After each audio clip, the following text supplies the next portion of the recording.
টিসিবির পণ্য বিক্রি কার্যক্রমে বিস্তারিত জানাতে এই মুহূর্তে নগরীর তেজগাঁওয়ে আছেন সহকর্মী সাদিক ইমন। সরাসরি যাচ্ছি তার কাছে। স্বল্প আয়ের মানুষের সুবিধার্থে সরকারি বিপণন সংস্থা ট্রেডিং কর্পোরেশন অফ বাংলাদেশ আজ রোববার থেকে কিন্তু পণ্য বিপণন শুরু করেছে। এখানে দেখা যাচ্ছে আমি এখন তেজগাঁওয়ে রয়েছি। এখানে যে গোডাউন রয়েছে এখানে কিন্তু প্রায় 60টি স্থান থেকে বিভিন্ন ট্রাক এসেছে টিসিবির এবং তারা পণ্যগুলো নিচ্ছেন এবং বিভিন্ন জায়গায় যাচ্ছেন।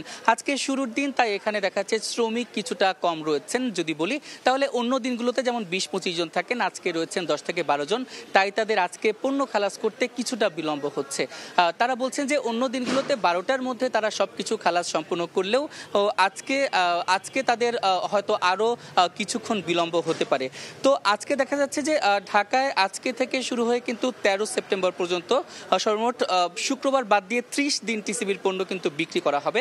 ঢাকার বাইরেও কিন্তু দেখা যাচ্ছে চট্টগ্রাম, গাজীপুর, কুমিল্লা, তারপরে ফরিদপুর, পটুয়াখালী, বাগেরহাট, তো আরও বিভিন্ন জায়গায় কিন্তু টিসিবির পণ্য বিপণন করা হবে। সেটা হচ্ছে 31 অগাস্ট পর্যন্ত, অর্থাৎ মোট 19 দিন, শুক্রবার বাদ দিয়ে যদি বলি। আর এই যে ট্রাকে যে পণ্যগুলো নেওয়া হচ্ছে সেটা কিন্তু প্রত্যেকটি ট্রাকে প্রতি 500 জন মানুষের কাছে সাশ্রয়ী মূল্যে এসব পণ্য বিক্রি করা হবে। একজন ভোক্তা একসঙ্গে 2 লিটার ভোজ্য তেল 230 টাকায়, 1 কেজি চিনি 80 টাকায় এবং 2 কেজি মসুর ডাল 140 টাকায় কিন্তু ক্রয় করতে পারবেন।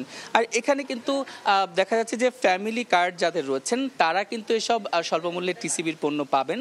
আর তাদের কাছে বিক্রি কার্যক্রম তো চলমান থাকবেই, কিন্তু তারপরও অন্যরাও কিন্তু বিভিন্ন ট্রাক থেকে কিন্তু পণ্য তারা নিতে পারবেন। তো আজকে প্রথম দিন দেখা যাচ্ছে যে বিভিন্ন জায়গা থেকে, ঢাকার বিভিন্ন পয়েন্ট থেকে, যদি আমি বলি কল্যাণপুর, সেখানেও টিসিবির যে পণ্যবাহী ট্রাক সেটি কিন্তু চলে গিয়েছে। মিরপুর এরিয়াতেও চলে গেছে, অনেকগুলোতেই চলে গিয়েছে। এখানে তেজগাঁওয়ে যে 2টা তাদের গোডাউন রয়েছে, তার মধ্যে 2টা গোডাউনের মধ্যে প্রত্যেকটিতে 32টি, একটাতে 30টি, আরেকটিতে 30টি কিন্তু ট্রাক এসেছে বিভিন্ন জায়গা থেকে। তারা কিন্তু একে একে পণ্যগুলো খালাস করছেন।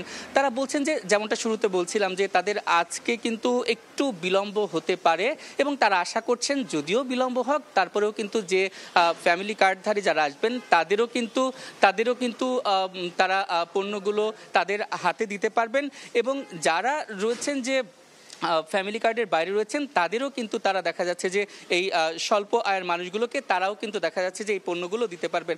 তো এই যে ট্রাকের সামনে আছি, এই ট্রাকগুলোই কিন্তু একে একে বের হচ্ছেন, রাজধানীর বিভিন্ন পয়েন্টে যাবেন এবং সেখান থেকে টিসিবির পণ্য মানুষ সংগ্রহ করতে পারবে। তো তেজগাঁও থেকে টিসিবি পণ্য খালাসের এই ছিল আমার কাছে সর্বশেষ। টিসিবি পণ্য সরবরাহের সবশেষ জানতে এতক্ষণ সরাসরি ছিলাম তেজগাঁওয়ে।